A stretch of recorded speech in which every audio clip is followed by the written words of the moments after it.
Hello guys, G T ವಿರುದ್ಧ R C B ಗೆದ್ದ ಮೇಲೆ ಬಿಡುಗಡೆ ಆಯಿತು IPLನ ಹೊಸ ಪಾಯಿಂಟ್ಸ್ ಟೇಬಲ್. ಅಂದರೆ R C B G T ವಿರುದ್ಧ ಗೆದ್ದ ಮೇಲೆ ಯಾವ ರೀತಿಯಾಗಿದೆ ಪಾಯಿಂಟ್ಸ್ ಟೇಬಲ್ ಅಂತ ನಾನು ಪ್ರತಿಯೊಂದು ಮಾಹಿತಿಯನ್ನು ಈ ಒಂದು ವಿಡಿಯೋದಲ್ಲಿ ಹೇಳ್ಕೊಡ್ತಾ ಬರ್ತೀನಿ.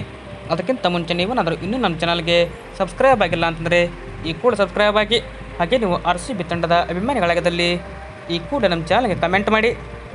ನಮ್ಮ ಆರ್ ಸಿ ಬಿ ತಂಡ ಏನಪ್ಪ ಅಂದರೆ ಈಗ ಜಿ ಟಿಯನ್ನು ತಮ್ಮ ಅಹಮದಾಬಾದ್ ಗ್ರೌಂಡ್ನಲ್ಲಿಯೇ ಸೋಲಿಸಿದೆ. ಹೀಗಾಗಿ ಈ ಒಂದು ಗೆಲುವಿನ ಬಳಿಕ ಆರ್ ಸಿ ಬಿಯ ಅಂಕಪಟ್ಟಿ ಯಾವ ಥರ ಇದೆ ಅಂದರೆ ಆರ್ ಸಿ ಬಿ ಯಾವ ಸ್ಲಾಟ್ನಲ್ಲಿದೆ ಅಂತ ನೋಡೋದಾದರೆ ನೋಡ್ಬೋದು. ಸ್ಥಾನದಲ್ಲಿ RR ಇದ್ದರೆ RR 9 ಪಂದ್ಯ ಆಡಿ 8 ಗೆದ್ದಿದೆ. ಕೇವಲ ಸೋತಿದ್ದು 1 ಪಂದ್ಯ ಮಾತ್ರ. Number 2 KKR, number 3 SRH, number 4 LSG, number 5 DC, number 6 CSK, number 7ನಲ್ಲಿ ಜಿ ಟಿ ಇದೆ. ಅಂದರೆ ಜಿ ಟಿ ಕೂಡ 10 ಪಂದ್ಯ ಆಡಿ ಕೇವಲ ಗೆದ್ದಿದ್ದು 4, ಸೋತಿದ್ದು 6 ಪಂದ್ಯ. ನಂಬರ್ 8ಅಲ್ಲಿ PBKS ಇದ್ದರೆ ನಂಬರ್ 9 MI ಇದೆ. ನಂಬರ್ 10ನಲ್ಲಿ ಆರ್ ಸಿ ಬಿ ಇದೆ. ಆರ್ ಸಿ ಬಿ 10 ಪಂದ್ಯ ಆಡಿ 3 ಗೆದ್ದು 7 ಸೋತಿದೆ.